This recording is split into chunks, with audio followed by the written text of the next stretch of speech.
Rowan Atkinson is one of those rare performers who can stay perfectly still and still make people laugh within seconds. His genius lies in making you laugh before you even realize why. Many even say he feels like a real-life cartoon character brought to life. For millions, he is a childhood icon. Interestingly, Mr. Bean wasn't born from a big plan, but more from a simple, let's try this and see what works idea. Do you remember that night? Yes, I certainly remember the night. It was a one-off. It was a one-night review, and I was asked if I wanted to do something, and I couldn't think of anything, and just stood in front of a mirror, to be honest, and I just started pulling faces, I mean, for want of a better term, and I just sort of, was doing this.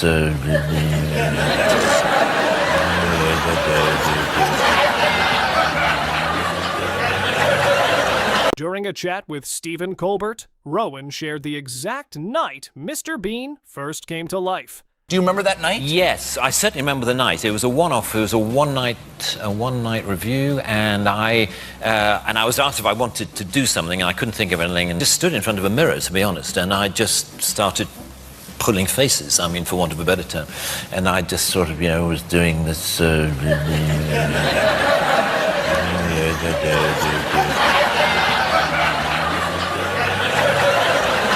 And then there was this idea of having a card. Have you got anything that I could... Hey, man, I'm just going to...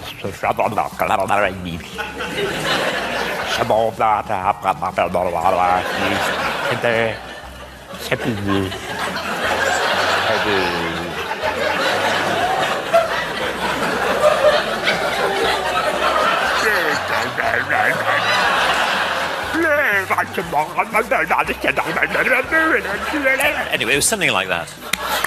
What truly sets Rowan apart is his effortless style and flawless delivery. A movie quite a while ago called Mr. Bean's Holiday. Oh, yes. In which Mr. Bean... You're so casual about that. I did a film called Mr. Bean's Well, Well, does he look like an even bigger knob if he said, oh, well, of course you all know Mr. Bean's Holiday? Yeah, exactly. If you'd wanted to kill me, you would have already done so. Till we meet again.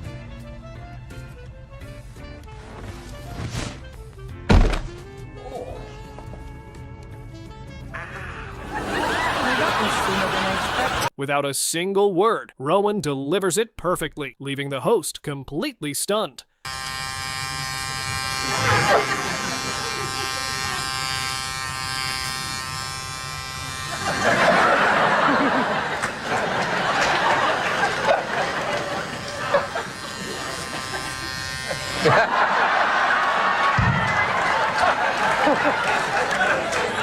Graham Norton asks an ordinary question, but Rowan responds with unexpected seriousness. I don't think of your characters ever as being mean or nasty spirited, but you think that Trevor is nicer than the characters you know. Yeah, I mean, in Man vs. Bee, he was quite psychopathic because the bee drove him kind of nuts.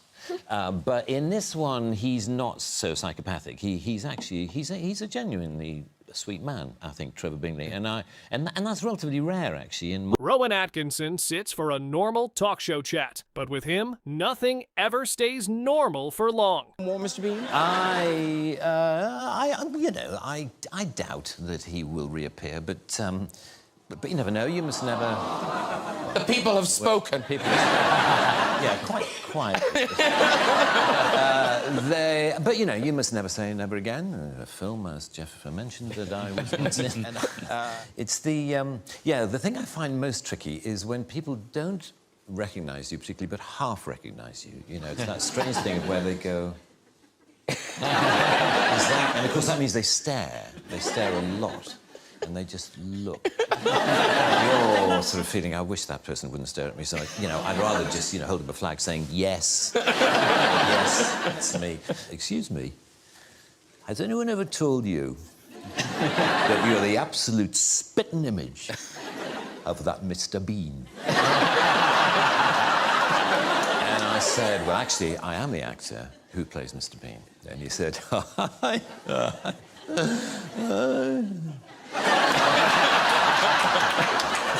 I bet you wish you were. Mr. Bean was born from Rowan's 1985 Venice trip. Inspired by silent comedy, he created the character for TV. I was based actually on a holiday in Venice that I had in 1985, quite a long time ago. Wouldn't it be fun, because I had already started exploring just doing purely visual comedy. I'd explored it on stage, and I was interested in trying to put visual comedy through the character of Mr. Bean on TV. And so that's where it started. Well, the first ones we did were in 1988, 89, and then it sort of grew from there, and now we've got this... Weird, it's like it's got its own life. At an F1 Grand Prix, Martin Brundle asked Rowan what Mr. Bean would think of all the racing chaos. Rowan's response? A hilarious impression of Martin himself, who didn't even notice. Mr. Bean reckon to all of this Formula One malarkey? Yeah. Well, he would enjoy it very much because he's a car enthusiast, as you know. Oh, that's right. Yeah, he had some magnificent cars, didn't he? Cars, then he'd enjoy it. But anyway, it's fantastic to be here. I'm a guest of George Russell, which is, it wasn't planned for me to be here on a weekend, when he got pole, but here we are. Rowan Atkinson name-dropping. Whatever next? I know. I'm here as a matter of fact, as a guest of George Russell. So. Oh, fantastic. So that's how privileged I am. The host brings up Mr. Bean's global fame, expecting a simple celebrity-style reply. Shell around him. He's hugely popular internationally, isn't he? Yes, it is bizarre, actually. It's something that I try not to think about very much, because actually, if I ever do, stop and dwell on how well known my face is in so many obscure corners of the world, that I think I would find it rather disturbing. Are you made aware of it when you go abroad? I'm being slightly disturbed about it, even talking about it. Yes, I'm aware. No, you hear extraordinary things about, like a friend of mine making a documentary for Comic Relief and going into Africa, into some of the most deprived areas of Africa, and going to this, little African village where there's no water, no electricity, no services, and nothing, no food, in all likelihood, and just a few huts. And in the largest hut, the entire village was gathered, and there was a grainy, tiny black and white screen showing a Mr. Bean video. On Blackadder, Rowan even played his bizarre Scottish brother, a role so strange it kept the cast laughing and breaking character. Forget the whole thing. I'm going back home with Migsy. Yes. Oh, show me the glen where the kipper roams free and together. Oh, I'm so sorry. I'm so sorry. Got too funny. Sorry. It's funny to me that he addressed it all to Miggins. Consulting with the wife. You see, after back in the office on Friday, because... Yeah, I know what you mean. I'm going to look at you. You're looking at me. I understand everything. I know what it's like. I mean, you've got a difficult job. 45 miles commuting every day. When the winner is announced, Rowan reacts in his own unexpected way. The winner is... John Daniels. No, shit. Unfortunately, John is unable to be with us tonight, and so I'd like to ask his co-star David Forbert to accept the award on his behalf. He even walks up to accept the award meant for the person who beat him. David. He explains his comedy characters like a professor giving a lecture, leaving everyone fully engaged. In the characters that I played, because I think, Mr. Bean is a selfish, self-centered, anarchic child, really a very, he looks after number one and is quite charmless sort of character. And the Blackadder is a sarcastic, sardonic, negative sort of guy. I mean, humorously negative. During a press tour, Rowan was left completely confused by a bizarre live TV introduction, and his reaction was priceless. That's really good, thank you. This side or this side? Right, how do you want to sit down? No, I'll get behind you. I see, I just sit here and you do don't nothing. have to do anything. Okay. Coming up on Sunrise this morning, we meet the lovely Mr. Rowan Atkinson. We talk about Mr. Bean's holiday, and all you have to say is, if you miss it, you miss out. Simple as that. You ready? Right, okay. I'm good at this. Good, okay. How interesting. Morning, Neil Sean here on Sunrise. A man who needs no introduction, Mr. Rowan Atkinson, and we talk about Mr. Bean's holiday. Remember though, Rowan?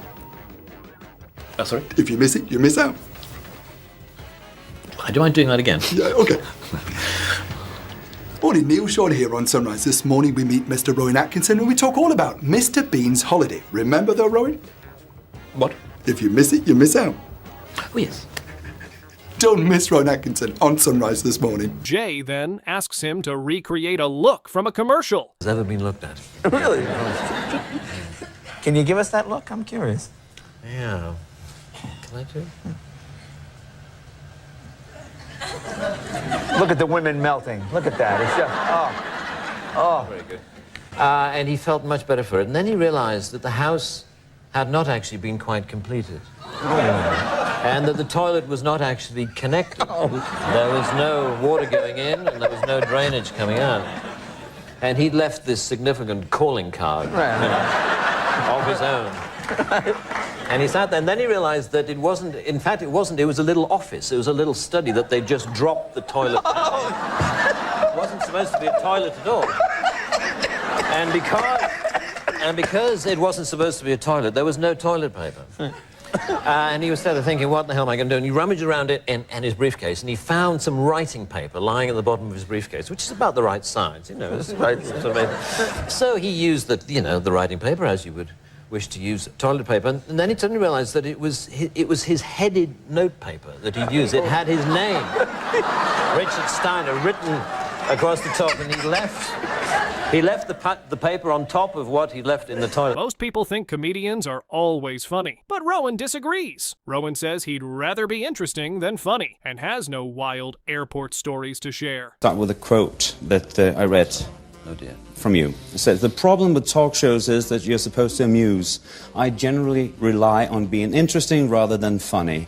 They just want people with wacky stories about airports, and I haven't really got any." How true. It's true. How true. I haven't. So how was Kastrup Airport? No, I have no stories. No. I'm always rather confused, as I think I know you are, about whether I'm a comedian or whether I'm an actor. No. Yeah, or whether I'm an not actor. confused at You're not all. confused No. at all? Oh, well, I'll stop talking. I know you're boring now, and I know you will exactly. consider... Exactly. Did we not... He is a man who has made millions laugh worldwide, across languages and cultures. From children to elders, everyone understands one thing when they see him. Pure comedy without words. Rowan, I start with the most horrifying things to do. I start with a quote that I read. Oh dear. From you. It says, "The problem with talk shows is that you're supposed to amuse. I generally rely on being interesting rather than funny. They, that is, us here, are not actually very interested in people who are very interesting. They just want people with wacky stories about airports, and I haven't really got any." How true. It's true. How true. I haven't. So how was Kastrup Airport? No, I have no stories. No. But how do you explain the man in the mask, the Dr. Jekyll, Mr. Hyde? Well, I don't know, really. I suppose it's just a job, you know, that's all. It's just I suppose that I'm just an actor, probably, at heart, rather than a comedian. I'm always rather confused, as I think I know you are, about whether I'm a comedian or whether I'm an actor. No. Yeah, or whether I'm an not actor. confused at You're not all. confused No. at all? Oh, well, I'll stop talking. I know you're boring now, and I know you will exactly. consider...